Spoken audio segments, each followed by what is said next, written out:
My dad drove 6 hours to knock on a door he didn't even know was mine, and the second his eyes landed on my daughter's face, every ounce of color drained out of him and he couldn't finish his own sentence. It was a Thursday in October, and I was cutting strawberries for my little girl's snack when 3 soft knocks hit the door, the kind where whoever's knocking almost hopes nobody answers. I opened it and there stood my father, Frank, gripping his truck keys so hard his knuckles had gone white. He said my name once. Then his eyes drifted past my shoulder into the hallway and he backed off my porch without another word, phone already at his ear. "Linda, you need to get down here." His voice cracked before he could say anything else. What my mom did with that phone call, and what I finally did 5 weeks later, standing in front of a church full of people who thought they had my whole story figured out, that's what this video is about. If you're new here, welcome to Silent Revenge, the channel for people who stop swallowing their pain and start speaking their truth out loud. If stories about family, money, and finally choosing yourself hit different for you, hit subscribe because you do not want to miss where this one goes. There's a little craftsman house on a quiet street in Spokane, Washington, with a front door the color of fresh squeezed lemonade. I painted it myself the week we moved in, 3 coats, a cheap brush, and a whole lot of stubbornness. That last coat went on the same week I stopped apologizing for existing. My name is Maggie Reeves. I'm 36. Inside that house lives a 5-year-old named Hazel who's convinced mac and cheese counts as a vegetable if you squint at it hard enough.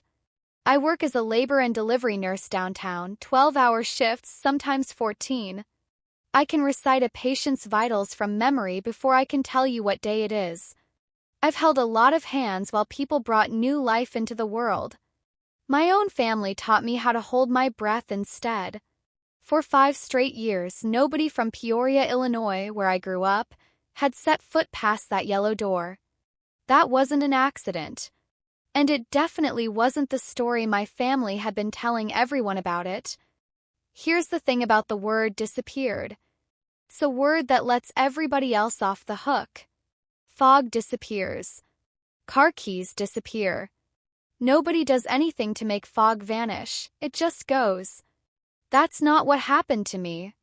What happened is I stopped sending money home and suddenly in my family's eyes I ceased to exist. The money is where this starts. It's not where it ends. It started at my own college graduation dinner.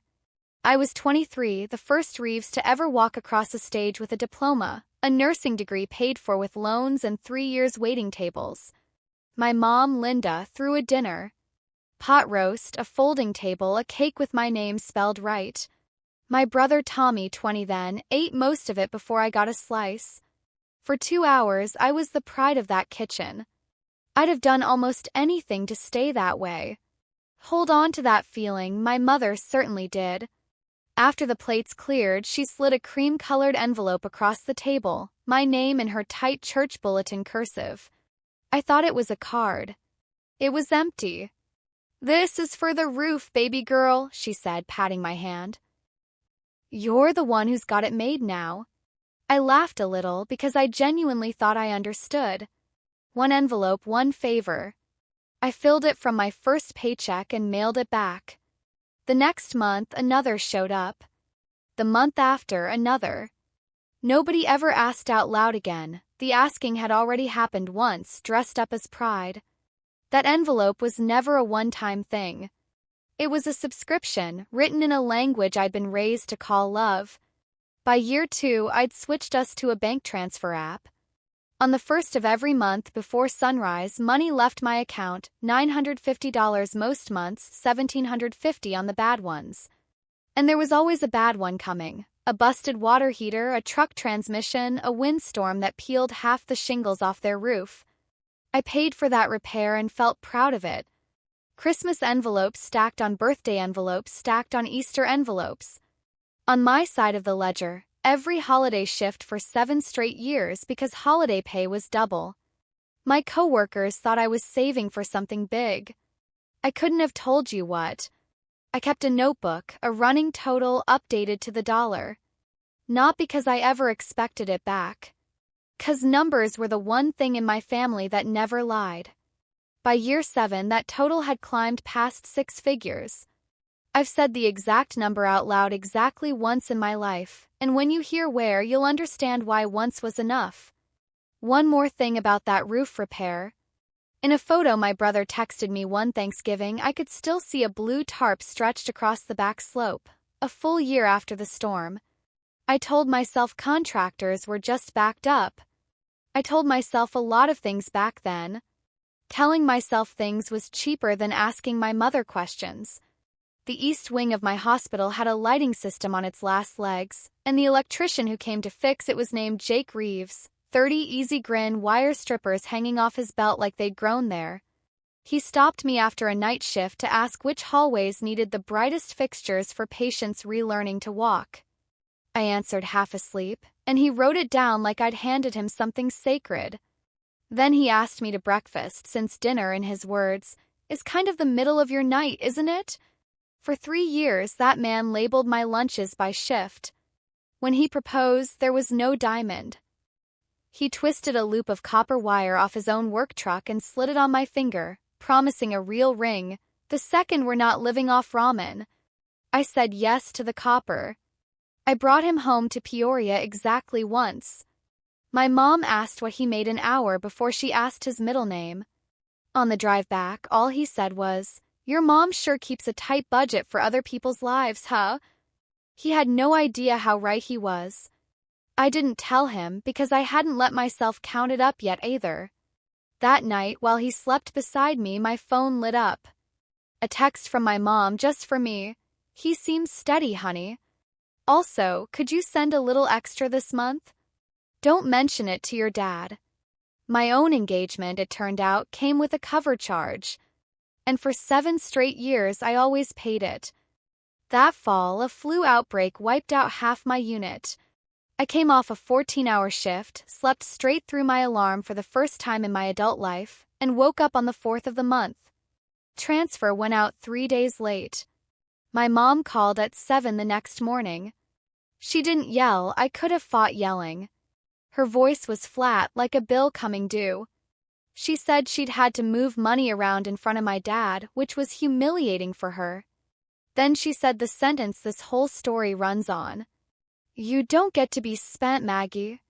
Not when this family still needs you."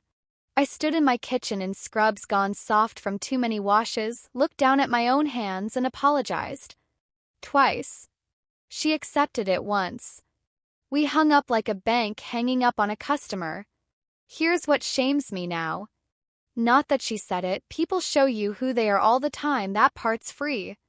It's that I spent the whole drive to work agreeing with her. I was 30 years old, apologizing for falling asleep after a shift spent keeping strangers alive. It would take a catastrophe to make me finally put the phone down. It was a Thursday in February when my shift supervisor came to find me, and I knew before she opened her mouth because I've been the one who comes to find people. A contractor had mislabeled a breaker panel on a job site. Jake Reeves, 33, hit a line everyone had been told was dead. He was gone before the ambulance cleared the block. My family did not come to the funeral. 9 hours was called a long drive. They sent flowers signed by my Aunt Debbie, which told me exactly one thing: my mother had delegated it. 4 days later, my mom texted, "So sorry about everything, honey. Will this month's transfer still make it on time?" I read that standing in Jake's closet, holding a shirt that still smelled like solder. I sent the money on time. Grief makes you obedient before it makes you anything else. 2 weeks later, I fainted at the nurse's station, and my best friend Erin marched me straight to a drugstore. 2 pink lines came up like a sunrise I had no idea what to do with. The ultrasound said 14 weeks. I was 5 months from being someone's mother, and 1 phone call from being no one's daughter. I just didn't know that part yet. I planned that phone call the way I plan a medication round. Order, dosage, no surprises. Mom, Jake died.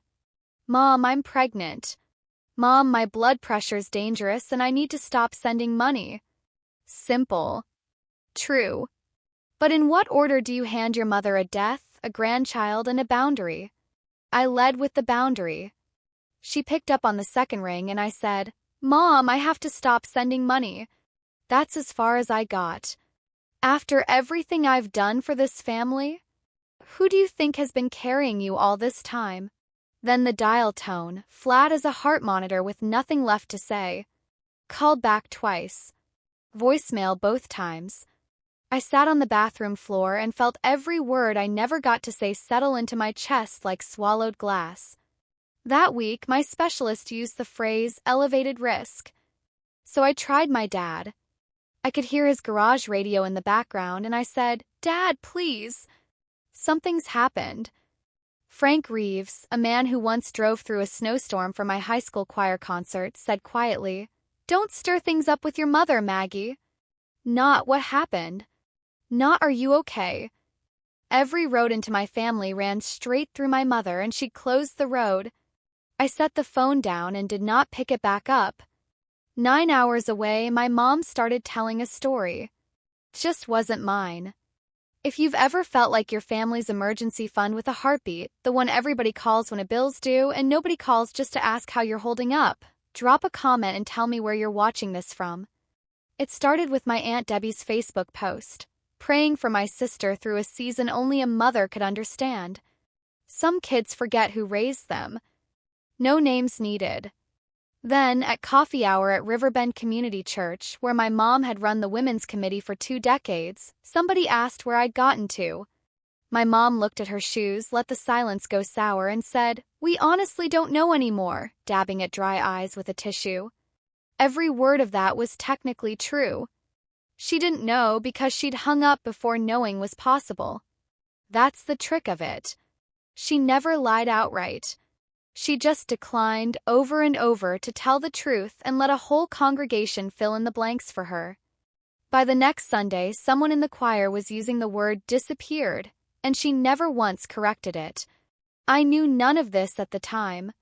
I was 9 hours west, learning what swollen ankles felt like. While I was learning to be a mother, my mother was teaching an entire church that I had vanished into thin air. So here's the real reason I stopped sending money once and for all. Never spite. One paycheck, one high-risk pregnancy, one grave I'd already visited too many times, and nobody left standing beside me. That's the whole scandal. I put together a crib alone, watching a tutorial off a paint bucket for a table. Aaron covered my worst shifts before I even worked up the nerve to ask. The money that used to disappear on the first of the month stayed put. It became a car seat, the last piece of a down payment on a small brick house in Spokane, a cushion for the weeks I wouldn't be able to work. I moved in 8 months pregnant. I painted the door yellow before I unpacked the kitchen boxes. And I wrote one letter by hand to my grandmother, Rose, my dad's mother, 76 then, the only person left in that family who'd rather hear a hard truth than a smooth one. I told her everything, Jake, the baby, the money, the phone call that ended with a dial tone. I gave her my new address, the only soul in Illinois who had it. I watched the mailbox for weeks. Stayed empty. I told myself the mail got lost somewhere. The other possibility was too heavy to pick up, so I left it on the floor and shut the door on it. Hazel Reeves arrived 12 days early, completely unbothered by any of it. Aaron held my hand through the worst hour and cut the cord, because somebody who loved us should be the one to do it. On my unit, I was famous for dry eyes. That day, I did not stay dry-eyed. We named her Hazel. Jake had said it once, trying names out loud like paint swatches, and grinned wide when he landed on that one. Her father's name is on her birth certificate, a man she'll never get to meet. That copper wire ring, straightened out and framed under glass, still hangs by my front door. You can breathe shockingly well once you stop funding a second household. The mortgage got lighter every year. My daughter learned to scooter down our sloped street. The door stayed yellow, touched up every spring. I moved to day shifts once Hazel started preschool. I learned to make pancakes shaped like mildly alarming dinosaurs. Aaron became godmother, then just family, the kind you choose with your eyes wide open. And every December I sent exactly one piece of mail east, a Christmas card to Grandma Rose, a school photo tucked inside, my return address printed neat in the corner. No demands. I never knew if she read them or burned them. Somewhere in those years, I stopped flinching every time the phone rang on the first of the month. Being needed and being loved turned out to run on two completely different currencies, and my daughter would grow up never confusing the two, not on my watch. I thought peace was something you got to keep permanently. Then, on a Thursday in October, somebody knocked on my yellow door. I got the full backstory from Tommy later, in pieces. In 5 years, disappeared, had grown barnacles, a version involving drugs, whispered, never confirmed, a version with a controlling boyfriend who'd cut me off from everyone. My mom presided over every version the same way, never confirming, never denying, glowing with martyrdom at the potluck table. It might have run forever, except my grandma Rose caught pneumonia that spring. 81 now, she stopped playing along. At a Sunday dinner in front of witnesses, she said, "Bring me Maggie or bring me a phone." I am not dying politely in a house full of people who won't say her name. Watch what my mom actually needed in that moment, not her daughter back, but a public rescue on her own terms. Within a week, Tommy, 33 now, still working his uncle's landscaping crew, got handed a slip of paper with my Spokane address in our mom's handwriting. "I didn't ask where she got it," he told me later. "I should have."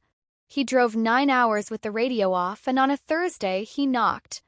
Which brings us back to the strawberries. Through the window I caught a slice of him, a tall guy in a work jacket, shifting his weight like the porch might send him an invoice. Took my breath.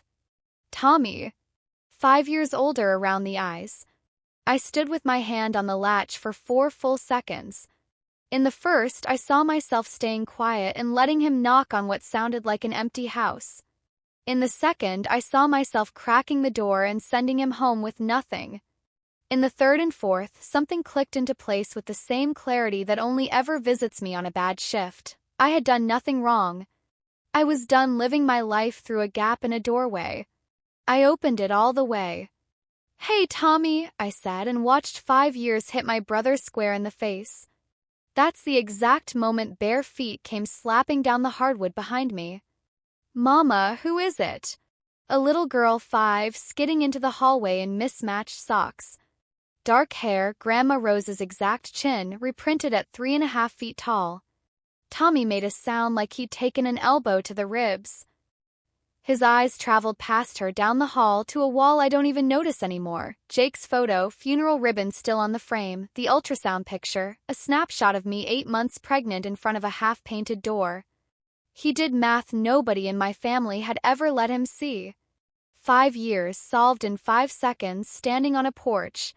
He backed down my steps like the boards had tilted under him, phone already at his ear. "Linda, you need to see this." She never told us any of it. Nothing else, because there was no ending to that sentence that didn't point a finger at somebody, and he was only just realizing exactly who. He sat down on my porch steps and cried into his hands. I brought him inside. "What else do you do?" He sat at my table for 2 hours and asked the one question no Reeves had ever asked me. "How did he die, Maggie?" And he actually listened to the whole answer. Leaving, he set a cream-colored envelope on the porch railing. My name, my mother's handwriting. Inside, a printed church invitation. "Homecoming Sunday. Come be whole again." "She's going to fix this," Tommy said. "Fix it? How exactly?" He didn't know. I did. If your family built a whole church service around a lie about you and then invited you to come stand inside it and smile for the cameras, would you actually show up? Drop a yes or no below. I promise you'll know exactly what I chose by the end of this video and exactly what it cost. That night, a cousin added me back into the family group chat like nothing had ever happened. By 2 in the morning, there were 58 messages. The early ones were almost human. Then, around midnight, the new version arrived, fully dressed. She hid a whole baby from us. 5 years. Aunt Debbie, all caps. This family deserves answers. Overnight, I went from the daughter who disappeared to the daughter who deceived us. Same church, same jury, new charge. Not one of those 58 messages asked about the man in the funeral photo. Not his name, not how I'd carried a baby alone through the worst year of my life. Grief had no cash value on my family's ledger, so it never got entered. The next evening, my mom called me herself, nearly 5 years since the dial tone. "My baby had a baby," she kept saying. I said the only true thing I had. "You could have known her since the day she was born, Mom. All you had to do was let me finish one sentence." A pause. Then the offer.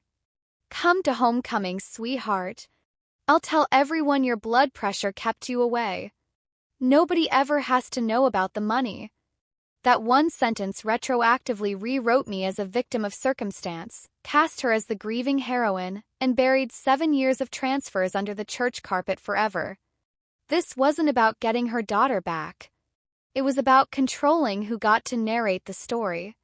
I was just an inconvenient rights holder. "I'll think about it," I said, and hung up, shaking, not with fear, with recognition. 2 nights later, an unfamiliar Illinois number called. A voice that hadn't doubted me once in 5 years said my name. Grandma Rose. Tommy had given her my number. She'd gotten my letter 5 years ago, every page. She'd kept every Christmas card. "Why didn't you write back?" I asked, hating how small I sounded. "My hands shake too much to hold a pen steady these days, child. And a letter leaving that house gets read by more eyes than a court filing." Then her voice dropped, quiet as testimony. "I never once believed the word disappeared. People don't disappear, Maggie. They get erased. I've sat at that woman's table for over 40 years, watching exactly who holds the eraser. Now," she said, brisk again, "I'm told there's a little girl at your house with my face on her. Bring her to me while these old eyes still work. Not for a show. For a Saturday." I decided against homecoming. I had zero interest in my mom's stage, her rescue daughter pageant, her congregation of judges. What I wanted fit on an index card. My grandmother's porch, my daughter on it, both soaking up the same October light. So I built the trip tight and timed. Drive out Friday, motel off the interstate, Saturday entirely at Grandma Rose's, wheels turned home before Riverbend even brewed its coffee. 40 hours in and out. Let my mom's homecoming go on without its main character. It was a good plan. Survived exactly one afternoon. Grandma Rose was already on the porch before I'd cut the engine, an oxygen tank looped over her shoulder like a purse. Hazel walked straight up those steps like they'd always been hers. "There you are," Rose said, hands on my daughter's small face. That afternoon, she sent Hazel to dig under the thread in her old sewing tin. Every Christmas card I'd ever mailed her, rubber banded together, edges gone soft from being read, not just kept, hidden under a pile of spare buttons. "Why hidden, Grandma?" "Because your mother went digging in my kitchen drawer for a pair of scissors last Christmas. She found every one of them. Read every one of them. Put them back exactly where they'd been and never said a single word about it. Not to me, not to anybody. Last Christmas. 10 months ago. My mother had had my address for 10 months while her entire church prayed for her missing daughter. She hadn't needed to find me. She'd needed me lost. Word travels fast in a small town. My Aunt Debbie showed up at Grandma Rose's with a casserole she'd clearly been sitting on since Easter, ran the arithmetic on a 5-year-old in about 10 seconds flat, and left in a hurry. By dinner, the whole congregation knew. That night, at the homecoming eve potluck, my mother stood and made it official. Tommy sent me the speech, nearly word for word. "The Lord has finally brought my lost girl home. This family is going to be whole again." "Applause," he said. 2 women cried. Then Tommy knocked on my motel room door holding a spiral notebook, my mom's household ledger, found that spring while digging through her files for Grandma Rose's paperwork. There was my roof repair. One line, materials, $260. Labor, Frank and Tommy. My dad and brother had fixed it themselves for the cost of a few shingles, while $950 a month kept flowing out the other end. Where'd the rest go?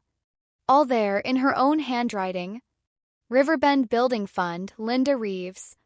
Women's Retreat Sponsorship, Linda Reeves.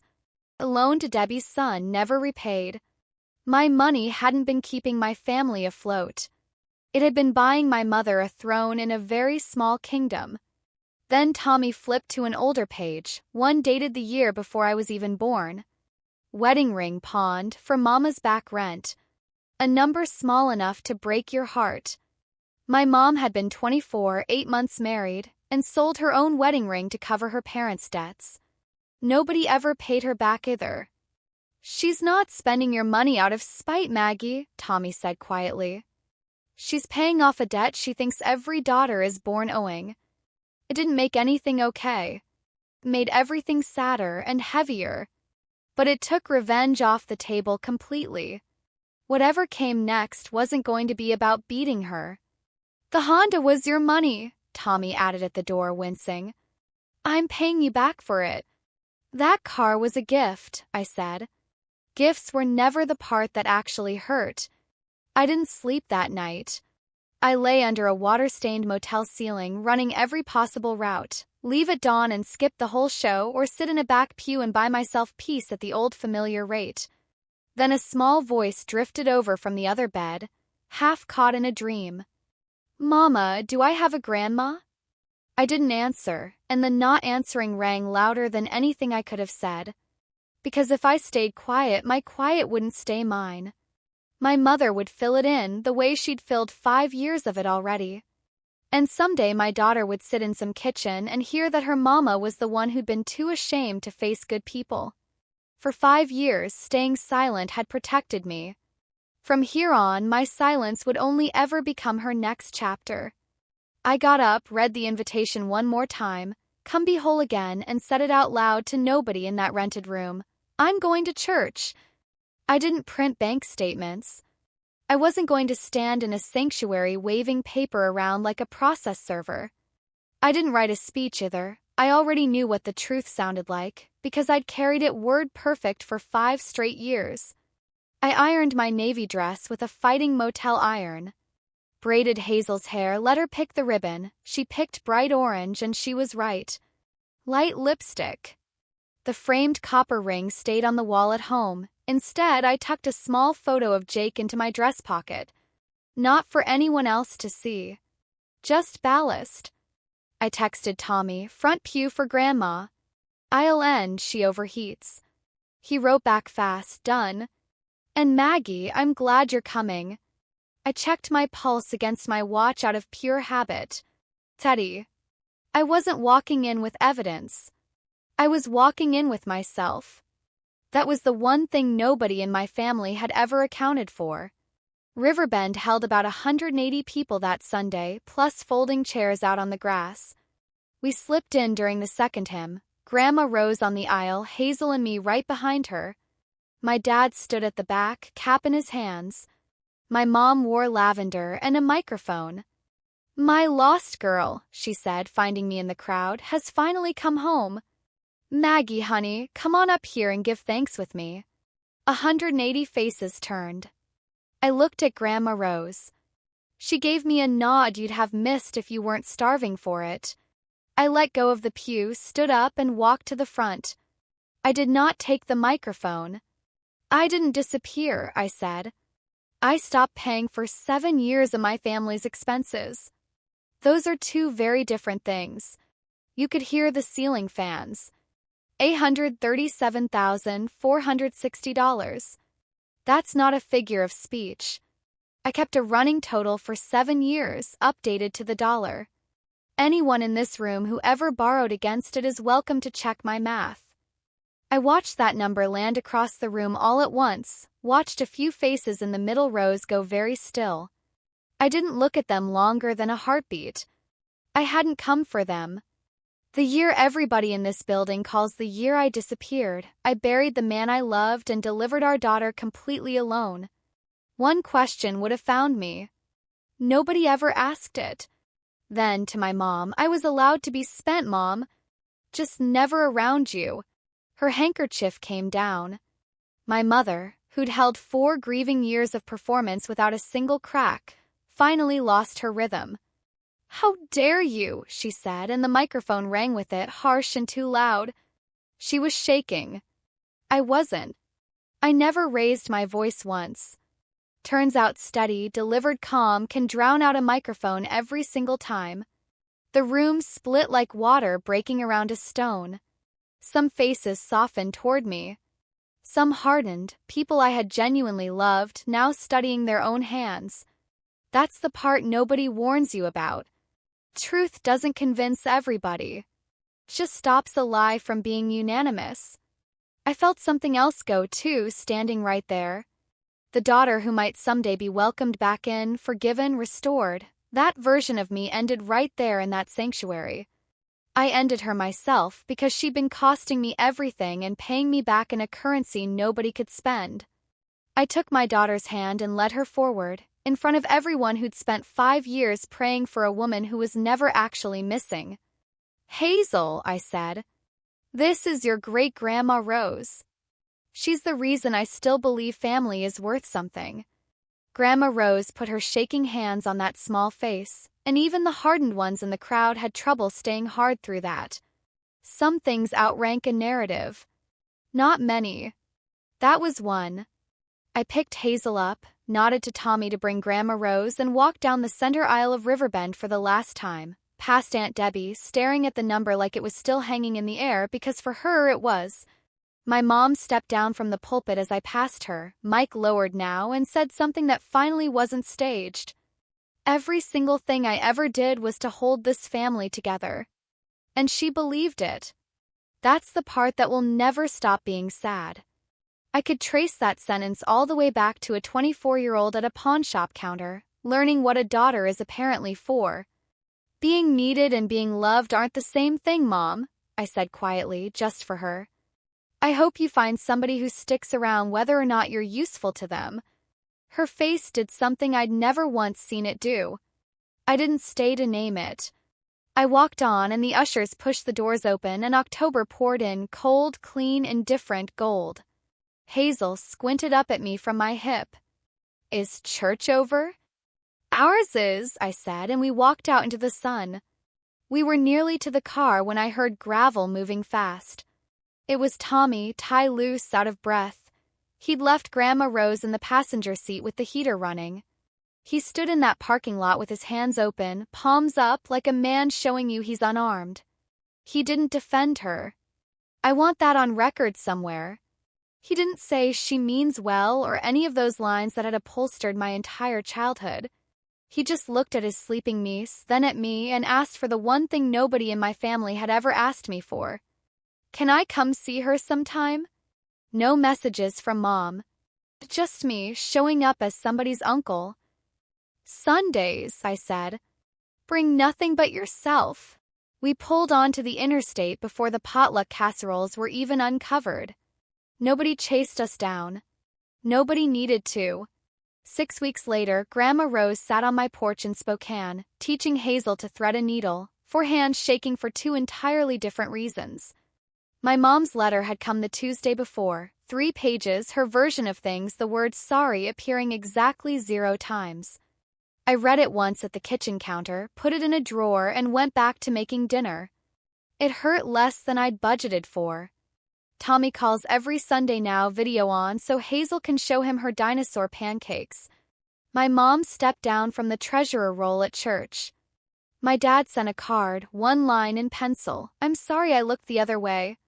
I've kept it. I haven't answered yet. Some doors take more than one coat. Yesterday, Hazel and I touched up the yellow door together. Paint on her nose, on the porch swing, on the cat. She calls it ours. If your name is only welcome in a room as long as your bank account is too, you were never really family in that room. You were a line item. Go build the table where you're wanted for free. That's my story. 5 years of silence, 1 knock on a yellow door, and 1 walk down a center aisle that finally ended a lifetime of hiding. If this reminded you of an envelope you're still filling for somebody who's never once asked how you're doing, that's your sign. Subscribe to Silent Revenge for more stories about finally choosing yourself. Drop a comment with what you'd have done in my shoes, and if somebody you love needs this today, go ahead and send it their way. See you in the next one.